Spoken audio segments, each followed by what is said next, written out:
नेहा को अपनी आंखों पर विश्वास ही नहीं हो रहा था।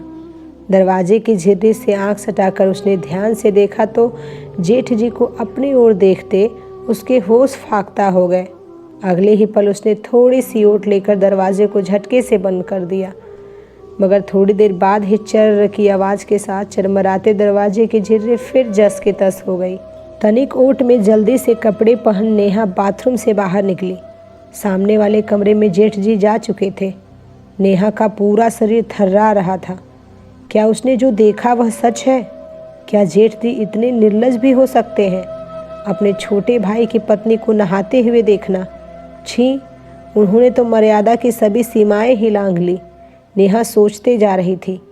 कितनी बार उसने मयंक से इस दरवाजे को ठीक करवाने के लिए कहा था, लेकिन हर बार बात आई गई हो गई थी। एक तो पुराना दरवाज़ा, उस पर टूटी हुई कुंडी बार बार कस कर लगाने के बाद भी अपने आप खुल जाया करती थी।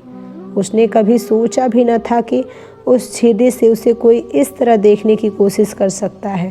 पहले भी जेठ जी की कुछ हरकतें उसे नागवार लगती थी, जैसे पैर छूने पर आशीर्वाद देने के बहाने अजीब तरह से उसकी पीठ पर हाथ फिराना, बेशर्मों की तरह कई बार उसके सामने पैंट पहनते हुए उसकी जिप लगाना, 1.5 साल के नन्हे भतीजे को उसकी गोद से लेते समय उसके हाथों को जबरन छूना और उसे अजीब सी निगाहों से देखना आदि।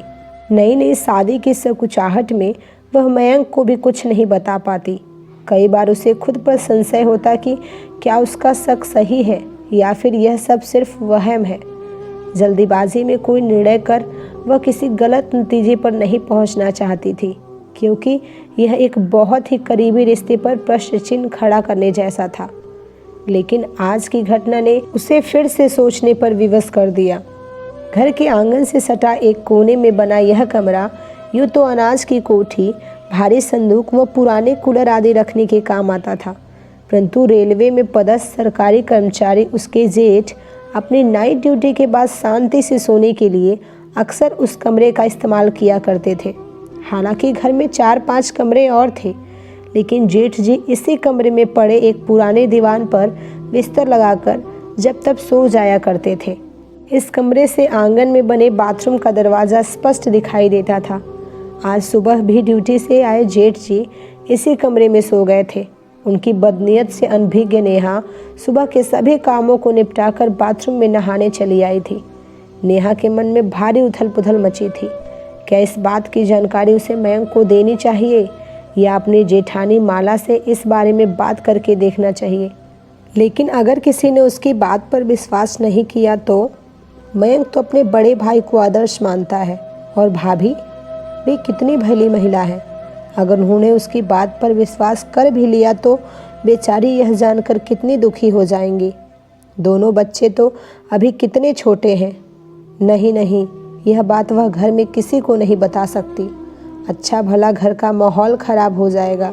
वैसे भी साल 6 महीने में मयंक की नौकरी पक्की होते ही वह यहाँ से दिल्ली उसके पास चली जाएगी। हाँ, इस बीच अगर जेठ जी ने दोबारा कोई ऐसी हरकत दोहराई तो वह उन्हें मुंहतोड़ जवाब देगी। यह सोचते हुए नेहा अपने काम पर लग गई। उत्तर प्रदेश के कानपुर में 2 वर्षों पहले ब्याह कर आई MA पास नेहा बहुत समझदार व परिपक्व विचारों वाली लड़की थी।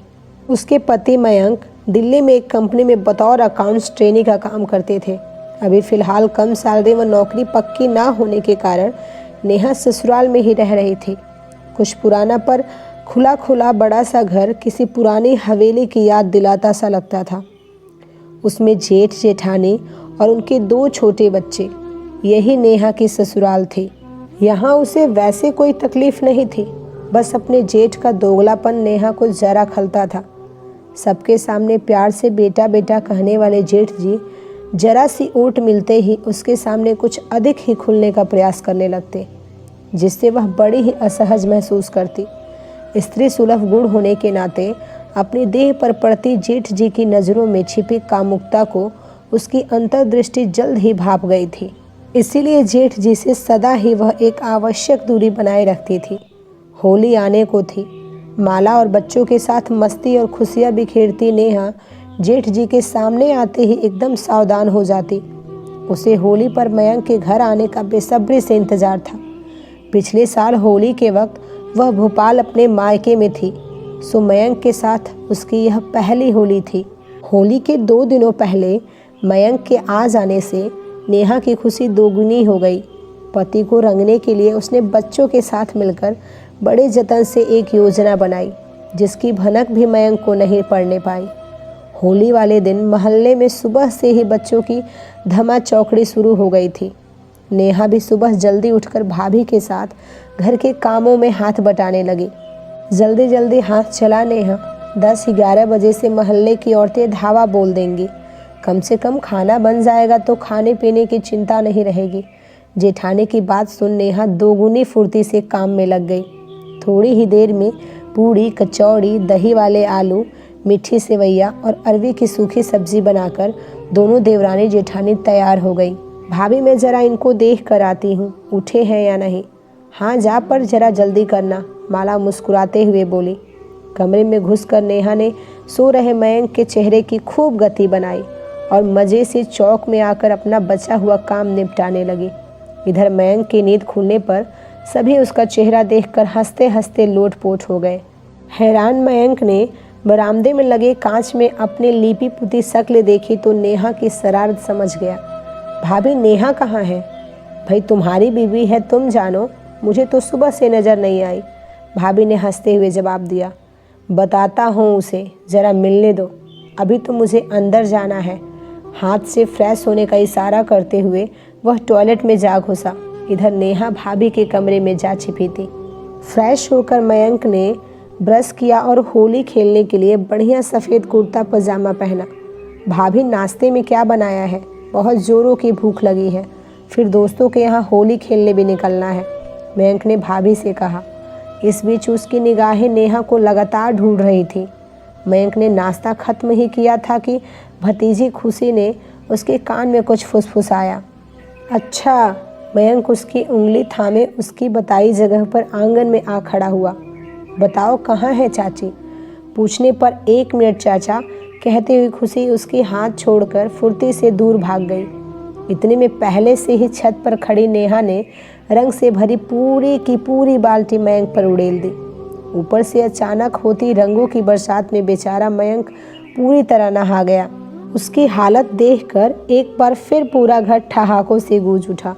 थोड़ी ही देर पहले पहना गया सफ़ेद कुर्ता पजामा अब गाढ़े गुलाबी रंग में तब्दील हो चुका था। ठहरो, अभी बताता हूँ तुम्हें, कहते हुए मयंक जब तक छत पर पहुँचा नेहा गायब हो चुकी थी। इतने में बाहर से मयंक के दोस्तों का बुलावा आ गया। ठीक है, मैं आकर तुम्हें देखता हूँ, भनभनाता हुआ मयंक बाहर निकल गया। उधर भाभी के कमरे में अलमारी के एक साइड में छिपी नेहा जैसे ही पलटने को हुई, किसी की बाहों ने उसे अपनी गिरफ्त में ले लिया। उसने तुरंत ही अपने को उन बाहों से मुक्त करते हुए जेठ जी पर तीखी निगाहें डाली। आप? उसके चेहरे पर आश्चर्य और घृणा के मिले जुले भाव थे। अरे तुम? मैं समझा माला है, जेठ जी ने चौंकने का अभिनय करते हुए कहा। बस अब और नहीं। मन में यह विचार आते ही नेहा ने भरपूर ताकत से जेठ जी के गाल पर तड़ाक से एक तमाचा जड़ दिया। अरे पागल हुई है क्या? मुझ पर हाथ उठाती है? जेठ जी का गुस्सा 7वें आसमान पर था। पागल नहीं हूँ, बल्कि आपके पागलपन का इलाज कर रही हूँ, क्योंकि सम्मान की भाषा आपको समझ नहीं आ रही। गलत थी मैं, जो सोचती थी कि मेरे बदले हुए व्यवहार से आपको अपनी भूल का एहसास हो जाएगा, पर आप तो निर्लज्जता की सभी सीमाएं लांघ बैठे। अपने छोटे भाई की पत्नी पर बुरी नज़र डालते हुए आपको शर्म नहीं आई? कैसे इंसान हैं आप? इस बार आपको इतने में ही छोड़ रही हूँ, लेकिन आइंदा से अगर मुझसे जरा सी भी छेड़खानी करने की कोशिश की तो मैं आपका वह हाल करूँगी कि किसी को मुंह दिखाने लायक न रहेंगे। आज आप अपने छोटे भाई, पत्नी और बच्चों की वजह से बचे हो, मेरी नज़रों में तो गिर ही चुके हो। आशा करती हूँ सबकी नज़रों में गिरने से पहले संभल जाओगे, कहकर तमतमाती हुई नेहा कमरे के बाहर चली गई। कमरे के बाहर चुपचाप खड़ी माला नेहा को आते देख तुरंत दरवाजे की ओट में हो गई। वह अपने पति की दिलफेक आदत और रंगीन तबीयत से अच्छी तरह वाकिफ थी, पर रूढ़िवादी बेड़ियों में जकड़ी माला ने हमेशा ही पति परमेश्वर वाली परंपरा को शिरोधार्य किया था। वह कभी भी अपने पति की गलत आदतों के खिलाफ आवाज़ उठाने की हिम्मत न कर पाई थी। लेकिन आज नेहा ने जो बहादुरी और हिम्मत दिखाई, उसके लिए माला ने मन ही मन उसकी बहुत सराहना की। नेहा ने उसके पति को ज़रूरी सबक सिखाने के साथ साथ उस घर की इज्जत पर भी आँच न आने दी। माला नेहा की शुक्रगुजार थी।